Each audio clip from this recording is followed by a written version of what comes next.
вас, които споделихте нашия празник. Това е второто издание, което за мен е изключително успешно и го направихме точно с вас.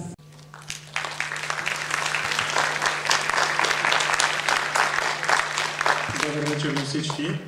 Като председател на Столичния общински съвет и представител на институцията, която подпомогна провеждането на този фестивал, искам да кажа, че за мен е изключително голяма привилегията да присъствам тази вечер на заключителната част на точно този фестивал. Защо казвам точно този фестивал? Защото с стотиците филми под конкурсната програма, с детските програми, с уркшоповете, водени от международни аниматори, този фестивал, като че ли едва ли не в началото си, със своето започване, вече се нарежда между фестивалите, които имат десетилетна история.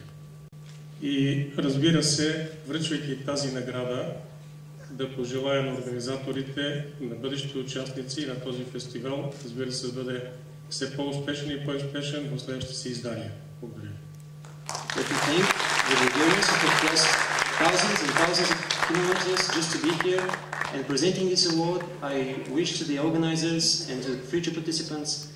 Надя, благодаря ти, Надя, и очакваме до година и третия Златен куклен с специален акцент, както винаги до сега го правиш, върху главната анимация Гордост за Европа. Добър вечер на всички. От името на ръководството на Алианс България искам да поздравя организаторите за това невероятно събитие. It will be presented by Mr. Valery Todorov, Director General of Bulgarian National Radio, main media partner of the festival. Благодаря за тази чест. Радвам се, че един празник се получи, защото самия фестивал е един празник, един конкурс, състезания. Радвам се, че всички ние заедно, и публиката, и присъстващите тук, спечелихме едно предизвикателство. Надявам се до година да видим и повече филми, и от повече жанрове, с по-голямо разнообразие, с още по-възторжена публика. Надявам се, че нашата подкрепа няма да отслабва, т.е. уверен съм, тъй като зависи от нас.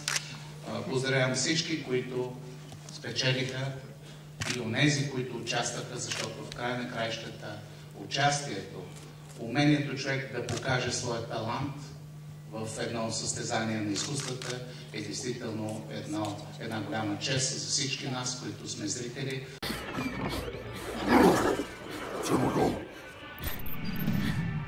Isn't this a bad influence? Don't worry, it's just animation. It has no real effect on people.